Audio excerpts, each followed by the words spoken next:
So I just start where I left off? Yeah, just take it from if you were in a close-up to a long shot. Ready, Mike? The point about that line of dialogue where he asks. Yeah. Okay, ready? Action. So they would just laugh. In other words, she would say, "Here, shoot me, shoot." She would just say, "Take out the gun," and everybody would laugh. Ha ha ha ha ha! They get hysterical. Okay, you want me to shoot you? Where do you want me to shoot you? Well, right here. It was literally, I mean, a shambles.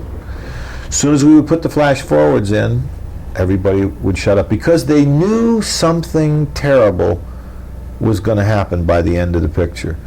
Because the flash forwards would come full circle with it in a way, and you would see there were little tiny things. You would see a scene, for example, where Robert, the character Robert, would get given the shirt with the sponsor's name on him that he was wearing in the flash forwards. So you'd say, wait a minute, it's getting closer, it's getting closer, it's getting closer, you know. Anyway, those were some of the. But now also, it was, as I said, it was a film that took place in one set only. There was no way to go outside. There was no way to do anything else. It was also a film that repeated the same activity over and over and over again for 2 hours, and got slower, which is a nightmare. I mean, in order to create the reality of the fatigue level, I had a real pacing problem. You can't make them talk faster. If anything, they're getting more and more sleepy, more and more tired. So there were some really disastrously difficult things to try to overcome on those levels. So those were some of the problems that we had. Jane Fonda credits you with getting her out of her sex kitten image that she had gotten typed into at that point. Yeah, Barbarella was just prior to, you know, she was films like that. They Shoot Horses Don't They was the first really serious film that she made, and I think had the country not been as adamant politically as it was, or had her political stance not been what it was, she would have won the Academy Award that year. She was nominated, and she was just terribly unpopular in 1970, and it took her till the following year and Clute to win it. But she was an odds-on favorite from those Shoot Horses, Don't They? How was your working relationship with her on the film? Terrific. I mean, I love working with her. I worked with her again on Electric Horseman, and I love working with her. I mean, she's a different woman now than she was then, but just as professional, just as dedicated, just as serious, and just as rich to work with. Jeremiah Johnson, again, is a Western that kind of deals with myth and those where things get overblown, the whole Mountain Man thing. It's a big movie, and I know that a lot of that was probably from the John Milius screenplay. Well, not really. I mean, yes, the John Milius' screenplay was mythical, as all Milius' material is mythical, but John Milius' screenplay was primarily a piece of violence, as almost all Milius' stuff is. I mean, the original Milius script was about a guy who ran out and ate trees. I mean, really, and ate livers. Ripped Indians' bodies apart and ate the livers, and blood, and screamed, and blood ran down his you know, beard and so on. A lot of the style and size of the piece comes from Milius, but the narrative of it, after the very beginning, and that character of Bear Claw, it's pretty different radically. Once Bob and I began to work on it, it got very different. Again, mythical is not a word I even knew at the time. Maybe I knew it, but I certainly didn't think it when I thought about Jeremiah Johnson. Somebody told me I'd made a mythical picture afterwards, and then I started wondering what precisely made it mythical. There is something in every film by any director by which you can recognize that director, I think, and sometimes I think that there's a kind of melancholy in mine. I don't know why, but it's what I see, and it's certainly there in Jeremiah Johnson. I don't know why that is. I don't feel like I'm a particularly sad person necessarily, but there was something moody and melancholy in that picture, more very vividly moody and melancholy.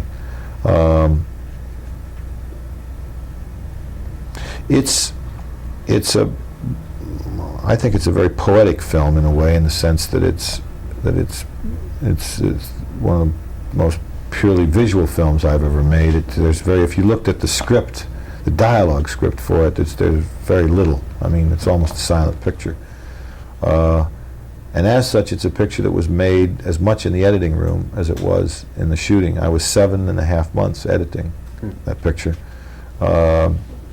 Nobody knew what it was. Nobody. I mean, it was a film where you used to watch dailies and everybody would fall asleep, except Bob and I, because all you had would be big shots of a guy walking a horse through the snow or something. You didn't know what in the hell you were going to do as a picture. You didn't see strong narrative line, you know. It's a picture made out of rhythms and moods and wonderful performances. Bob's performance was wonderful, I thought, in that picture. You mentioned you know working with a writer on that picture in particular. What was Milius like in those days? I know that he told me in an interview that he considered himself somewhat of a saber-toothed tiger, and that you guys were politically at odds. And yes, we were. I mean, I like John a lot. We're actually pretty good friends, and I talk to him quite often. I talked to him when he was doing Conan. He used, as a matter of fact, if you'll notice, the same cinematographer in Conan that I used in Jeremiah Johnson, who was my camera operator on all my early films, who had never been a cameraman. I made him a cameraman on Jeremiah Johnson. And then Duke Callahan. Yeah. And then Milius used him there. So John and I talk a lot. It's true, in those days, Milius was terribly proud of his sort of macho image and played it to the hilt. Half kidding, half not. You know, he drove around with a bunch of shotguns in his car and hunting dogs and slept, used to talk about sleeping with the dogs and sleeping with the rats and how he wanted to kill this thing and kill that. Certainly we were at odds politically, and I found it after a while impossible to try to do the rewrite with him. We tried once, but we wanted to do different things. The fact of the matter is, when I finished the picture, he loved the picture, and probably at heart we're not terribly far apart. John is a romantic, I think, at heart, like I am, probably. And he loved the picture, Jeremiah Johnson, when it was finished. But on a moment-to-moment basis, my way of going deep or into the material versus his way of being more vividly theatrical with the macho or the violence of it was just too difficult. So I ended up working with, with David Rayfield, who I, work with a lot, and Eddie Anholt, who got credit. David did an enormous amount of work, didn't get credit, as David has done on many of my films and not gotten credit. But it was really David and Eddie that went through the final drafts of it. And then when John saw it, he liked it a lot. What are your feelings today, almost 10 years after The Way We Were? Well, I haven't seen it in a while, but I think it I don't know. It's an odd film. I mean, it's a film that nobody thought was much good at the time that we made it. I mean, the studio didn't, and I didn't know. I didn't really either. And then it's one of those films that's grown in stature with time in an odd way. I see it referred to often, and I see it referred to even as even with the word classic in front of it. A classic love story of the '70s or something is a phrase I see often. The song has become a standard. So I don't know what to say about it. I mean, I think it's got two great performances in it by Bob and Barbara. I don't think my work in it is particularly distinguished or good, but I think I was the best thing about my work in that particular picture was my wanting to make it. I think my feeling that there was really a story there, and that I finally got a screenplay, again with a lot of help from David Rayfield and Alvin Sargent, who worked with Arthur Lawrence's very good piece of material. But I did get a screenplay, and I did talk Bob into doing it. He did not want to do it, and I was able to get a movie, put together. It's not the best visual work I've ever done, or whatever, but I think it's a very satisfying movie, and Certainly the audience has loved it. Is that your most commercially successful film? Financially, no. Well, close to. Electric Horseman is pretty close to it.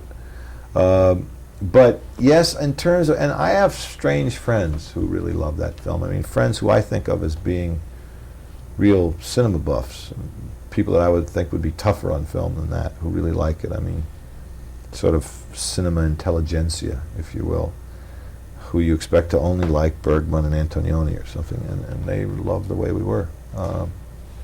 When it came out, it had strange reviews. People almost apologized for liking it. I mean, Pauline Kael liked it, but she sure fell all over herself apologizing for liking it. You know, it was, I mean, most people didn't want to like it. They thought, oh, this is, what the hell, this is a real popcorn movie, you know. But with time, then it doesn't bother them so much to say they liked it. You completely shifted gears on the next picture, the Yakuza. Yeah. Well, the Yakuza, I think, is a terrific picture. I think it's one of the better pictures that I've done. It's not an audience picture at all. It's a picture that got fairly well received critically. Nobody went to see it. It's an oddball movie that very few people even know. But it's a movie that I like a lot. Paul Schrader credits you with starting his career. That was on that picture. Well, it was his first big break. He's a very talented guy, and again, I had a similar problem working with him.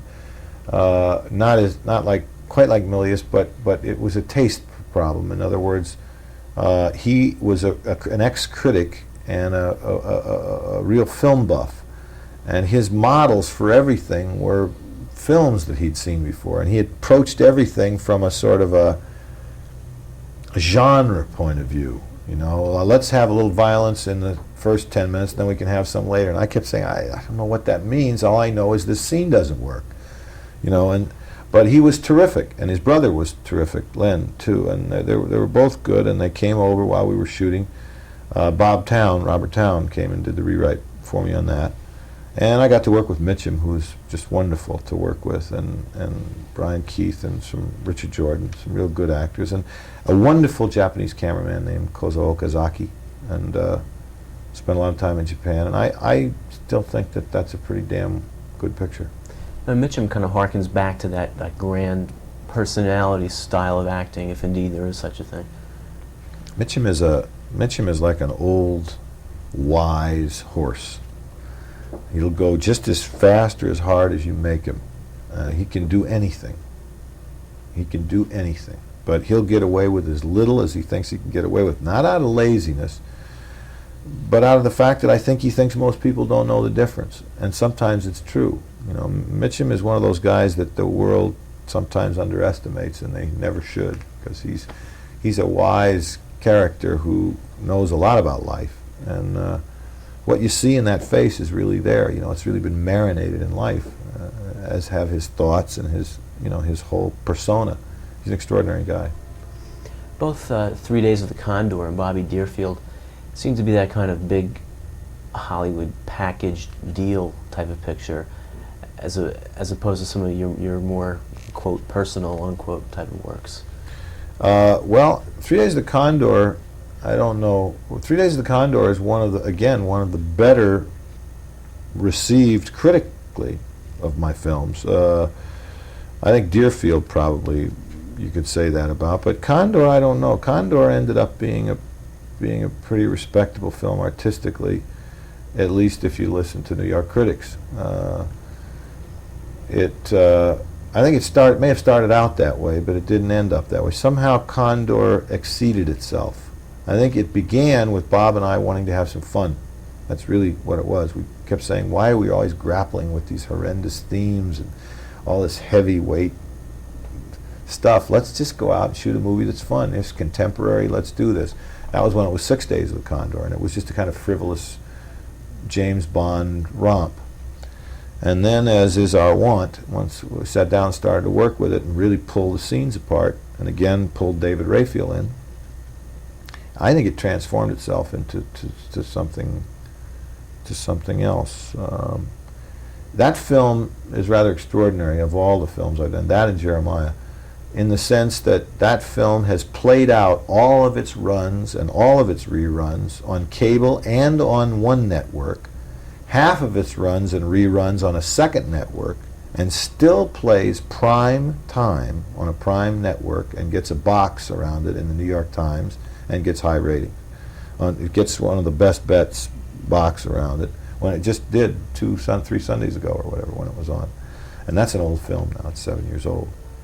And that film I was asked to have open the New York Film Festival, but I couldn't convince Paramount to let it go to open the New York Film Festival. So I don't know if I would call it a big Hollywood package precisely. Again, that may have been how it started out. Bobby Deerfield, perhaps, although I didn't think of it as that. Bobby Deerfield was a film that Paul Newman brought to me just before I made 3 Days of the Condor. I had just made the Yakuza, and it was a flop, and I was petrified to make Bobby Deerfield. I loved it, but I was afraid to make it. So I went off and did Condor. When Condor started to do money, and make money, I dug out Deerfield. Deerfield is a film that I would have paid money to do, probably, which just goes to show you should never listen to me. It wasn't a big Hollywood deal film. Nobody wanted to make it. I mean, studios were not clamoring for it by a long shot. They considered it a downer. It was something I wanted very much to make, and at that time, at the time that I wanted to make it, Newman couldn't make it, so I had to talk Al into doing it. I still don't know what happened on that film. It's to this day somewhat baffling. I suppose I'll understand it. Somehow it just, everything went wrong, I guess, in a way that I don't honestly understand. Did the same thing on that film I've done on every other film. Although I know that The Electric Horseman had script problems, I think that the fact that much of, as you mentioned earlier, the fact that your relationship with Redford, you were able to bring out a lot of that kind of Electric Horseman, I literally ended up writing half of every night before we would shoot. We make jokes now about my saying, let's pick the longest location because I'll have time to write the scene by the time we get there. And that's literally true. There are yellow pads all over the place. Where riding out to work in the morning, I would do the scene. Poor Jane would come back, and we shut down Christmas for 2 weeks, and she came back. She said, "Everybody's asking me how's this thing going to end?" And I keep saying, "I don't know." She said, "Am I going to stay with him, or am I not going to stay with him, or what's going to happen?" We didn't even. None of us knew. Just like Casablanca. Yeah, right, right. Well, that's, I think, responsible for a lot of the spontaneity of the thing. Yeah, we really didn't know. I mean, that was a film that was sort of made day by day, in a way. It really was. That was something Redford and I got ourselves in real trouble. We had wanted to make another film called A Place to Come To, and we couldn't get it made. We had to abandon it. We had a crew hired, and everybody hired, so we were under the gun. We had to take a film. That was a project that Ray Stark owned, was laying around. We grabbed it, and then realized that we had to do an awful lot of fixing, and we had to start. So we were in the middle of it before we had 20 pages. Are you still going to get to make that film? I don't know whether we will or not, because it's expensive. Bob's getting on now. I'm getting on. It's a tough film. I love it. It's a film I wish we would have made. So does Bob. Maybe that was the biggest mistake the two of us have ever made, is not to make it. Maybe we'll make it one day. We're not rolling, are we? Yeah, we're still. Okay. On Absence of Malice, how did you come to make that picture? That was a screenplay that my agents sent me. It was as simple as that. I had met the guy, Kurt Ludke. It was his first screenplay. I'd met him because a friend of his worked for me, as a matter of fact, and brought him over while he was writing it for Orion Pictures. Orion and George Roy Hill, as a matter of fact. When Orion passed on it, I thought it was interesting. I didn't think it worked as a screenplay in its first form, and Kurt and I worked very hard together, and again we brought David Raphael in to work with us, and finally got a viable screenplay. That was another screenplay that not everybody wanted to make. I first sent it to Warner Brothers, and they did not want to make it. Wonderfully received film, too. Yes, it was very well received, and it did very well commercially, considering its relative seriousness. Can you talk briefly about Tootsie? Tootsie is a comedy, a contemporary comedy about a man who can't find work as a male actor, so gets work as a female actor. And then becomes a comedy of errors. He falls in love with his leading lady who thinks he's her best girlfriend. Her father falls in love with him. He leads a double life. I hope, like any good film, that it's more than just a comedy. I hope it's eventually about a man who learns to be a better man for having been a woman, in a way. And I hope even more than that, that maybe it's about the fact that the real cement of a relationship is friendship, and that's independent of sexuality sometimes. I mean, what does happen between these two people who eventually we hope will become lovers is that they become best girlfriends first. And as he says at the end of the picture, look, the hard part's over, we're friends already. Most men and women have some sort of adversary relationship in one form or another going, even when they're quite close. And so it's a way to explore some of those ideas and hopefully still be entertaining. It's a more overt and broad comedy than I've ever done before, and that's really one of the reasons that I wanted to do it. You're wearing two hats in that, as director and actor. Excuse me, I'm changing the last tape. Okay.